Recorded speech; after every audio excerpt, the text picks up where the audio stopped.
पाकिस्तान के अंदर जब से यूनस सरकार आई थी, उनके द्वारा एंटी इंडिया एक्टिविटीज़ जो हैं उनको प्रमोट किया जा रहा था। उन्होंने पाकिस्तान के साथ हाथ भी मिलाया और उसके बाद भी पाकिस्तान के जो आईएसआई के एजेंट्स हैं वो चिकन कॉरिडोर के पास भी आ रहे थे। इवन पाकिस्तान और बांग्लादेश दोनों के द्वारा साथ में मिलके इंसर्जेंट ग्रुप को भी सपोर्ट किया जा रहा था, यानी कि नॉर्थ ईस्ट रीजन को भारत से अलग करने का प्रयास बांग्लादेश द्वारा किया जा रहा था।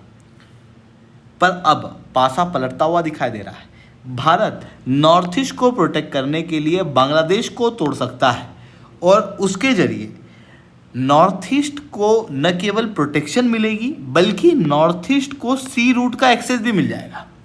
कैसे मिलेगा? ये डेफ्ट डिप्लोमेसी क्या है जो आने वाले समय में भारत सरकार अपना सकती है, जिसे मैं शुभलिंग चौहान डिटेल में आप लोगों के साथ में चर्चा करूंगा।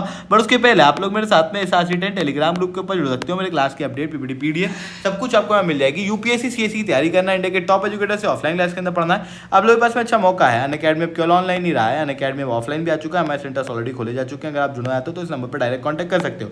प्रीवियस ईयर के क्वेश्चन, मंथली करंट अफेयर्स की मैगजीन, प्रीवियस ईयर के प्रीलिम्स के मॉक टेस्ट, NCERT के नोट्स की समरी और इंडिया ईयर बुक की summary free of cost download करना, नीचे डिस्क्रिप्शन के अंदर मैंने लिंक दी है, वहां से आप डाउनलोड कर सकते हो। चलिए दोस्तों, अब समझने का प्रयास करते हैं यहाँ पे क्या हुआ है। देखो, ये आपको नॉर्थ ईस्ट स्टेट दिखाई दे रहे होंगे जो कि 7 सिस्टर्स हैं, इंडिया का अभिन्न अंग है। लगभग 2.62 लाख स्क्वायर किलोमीटर का ये एरिया है जो कि भारत के ओवरऑल लैंडमास का लगभग 8% है।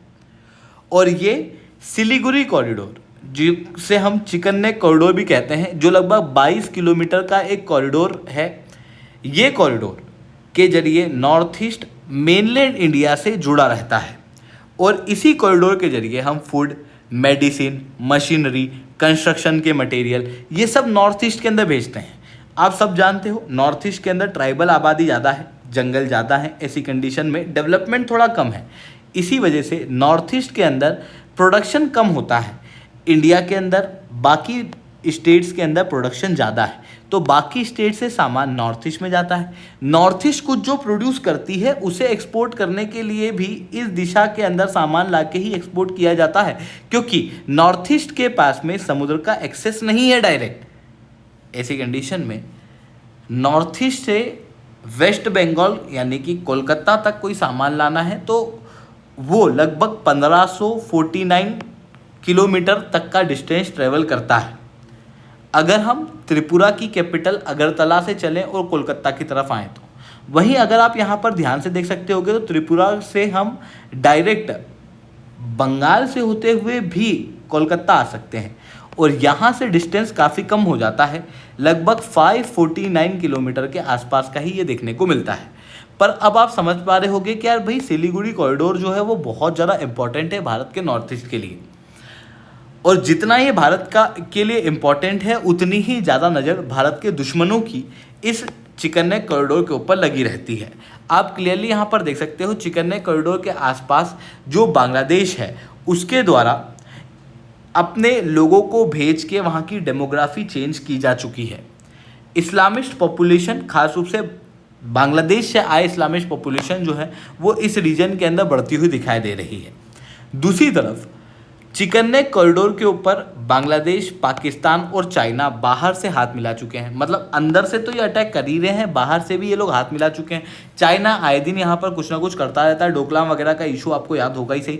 पाकिस्तान के ISI द्वारा बांग्लादेश के अंदर जाके चिकन नेक कॉरिडोर के पास वाले एरिया के अंदर विजिट करने का प्रयास किया गया था, जो क्लियरली दर्शाता है कि बाहर से भी और अंदर से भी चिकन नेक कॉरिडोर को खतरा जो है वो देखने को मिलता है, जबकि चिकन नेक कॉरिडोर हम लोगों के लिए बहुत ज़्यादा आवश्यक है, खास रूप से नॉर्थ ईस्ट की कनेक्टिविटी के लिए। इवन बांग्लादेश वाली जो ज़मीन है वो भी हमारे लिए ज़रूरी है। केवल हमारे लिए नॉर्थ ईस्ट ज़रूरी नहीं बल्कि बांग्लादेश भी ज़रूरी है, क्योंकि नॉर्थ ईस्ट से मैंने बताया कोलकाता के अंदर सामान लाने के लिए जो बांग्लादेश से डिस्टेंस है वो काफ़ी कम लगता है, लगभग 1/3 है। इवन बांग्लादेश के अंदर ही कई सारे पोर्ट हैं जिनका एक्सेस नॉर्थ ईस्ट को दिया गया है और उसके जरिए भी सामान जो है वो एक्सपोर्ट किया जाता है और इवन कई सारा इंपोर्टेड सामान डायरेक्टली नॉर्थ ईस्ट के अंदर वहीं से भेज दिया जाता है। ऐसी कंडीशन में नॉर्थ ईस्ट के लिए बांग्लादेश भी जरूरी है, बांग्लादेश की ज़मीन भी जरूरी है। पर बांग्लादेश के अंदर ये जो एक्सेस है वो सब बांग्लादेश के अंदर सरकार के गुडविल पे डिपेंड करता है। बांग्लादेश में किस तरीके की सरकार होगी। शेख हसीना की सरकार थी, अच्छा एक्सेस मिल रहा था। मोहम्मद यूनस की सरकार आई, खराब एक्सेस मिल रहा है। एक तरफ तो हम लोग को ये दिखाई दे रहा है, दूसरी तरफ बांग्लादेश के अंदर भी जो माइनॉरिटीज़ हैं उनके इश्यूज देखने को मिल रहा है। एंटी हिंदू वायलेंस जो है वो बांग्लादेश के अंदर देखने को मिलता है। क्रिश्चियन लोगों के खिलाफ वायलेंस किया जाता है, बुद्धिस्ट लोगों के खिलाफ वायलेंस किया जाता है। और आप क्लियरली देख सकते हो ओवरऑल रूप से बांग्लादेश के अंदर जो हिंदू माइनॉरिटीज़ हैं उनकी आबादी लगातार घट रही है। यानी कि ये वायलेंस आज से नहीं हो रहा है, ये सालों साल से हो रहा है। बांग्लादेश में कोई भी सरकार रही हो, माइनॉरिटी का शोषण कॉमन रहा है। ऐसी कंडीशन में माइनॉरिटी अब बांग्लादेश के अंदर बिल्कुल बच चुकी है और एक अलग देश की निर्माण की बात कर रही है। वहीं इंटरनेशनल लेवल पे भी for example United states of America के द्वारा भी कहा गया है कि भाई हम लोग क्रिश्चियन कंट्री बनाएंगे। हालांकि डायरेक्टली नहीं कहा गया है। शेख हसीना जो कि पहले बांग्लादेश की प्रधानमंत्री थी, उन्होंने कहा था कि भाई United states of America Bangladesh को तोड़ के यहाँ पे क्रिश्चियन कंट्री बनाना चाहता है। और अगर क्रिश्चियन कंट्री बनाने में यूएस सक्सेसफुल होता तो उसका एक बेनिफिट ये भी होता कि यहाँ पर जो माइनॉरिटीज़ हैं उनको एक अलग कंट्री मिल जाती है ना। और अभी जो माइनॉरिटीज़ हैं वो एक अलग कंट्री की डिमांड भी कर रही हैं। तो फिर भारत क्या कर सकता है। देखो भारत क्या कर सकता है, ये जो रंगपुर वाला एरिया है और इधर जो चितगंग वाला एरिया है, इन दोनों एरिया को अलग करके यहाँ पर कंट्री बनाने की मांग जो है उसको बढ़ावा दिया जा सकता है, जहाँ पर हिंदू मेजॉरिटी कंट्री जो है वो इस रीजन के अंदर बन पाएगी। अब ऑब्वियसली अगर रंगपुर और चितगंग ये दो अलग अलग रीजन के अंदर एक कंट्री बनती है तो वो economically, security, her point of view से वायबल नहीं होगी। ऐसी कंडीशन में भारत ये भी कर सकता है कि भाई जो हिंदू मेजॉरिटी कंट्री बनाने वाले लोग हैं उनको कह दे कि भाई ये वाला रीजन लेके आप इंडिया के अंदर ही मर्ज हो जाओ। इससे क्या होगा, जो चिकन नेक कॉरिडोर है वो एक्सपांड हो जाएगा। तो पहला तो आप चिकन नेक कॉरिडोर को प्रोटेक्शन दे पाओगे, दूसरी तरफ नॉर्थ ईस्ट की कनेक्टिविटी जो है वो स्ट्रांग हो जाएगी, क्योंकि चितगोंग वगैरह जो पोर्ट है उनका डायरेक्ट एक्सेस इंडिया के अंदर ही मिल जाएगा। ऐसी कंडीशन में बांग्लादेश के अंदर सरकार की गुडविल के ऊपर हम लोग डिपेंडेंट नहीं रहेंगे। अब बात आती है कि सर ये बात तो थोड़ी सी हवा में हो गई कि भाई हम इस रीजन के अंदर एक कंट्री बनाएं और फिर उसे हम इंडिया के अंदर मर्ज कर लें। इसको हम इंटरनेशनल लेवल पे जस्टिफाई कैसे करेंगे। देखो इंटरनेशनल लेवल पे जस्टिफाई करने का कारण बहुत साफ है कि चाहे वो रंगपुर का एरिया हो, चाहे वो चितगंग का एरिया हो, दोनों ही रीजन जो है वो हिंदू मेजॉरिटी हुआ करते थे एक समय पे।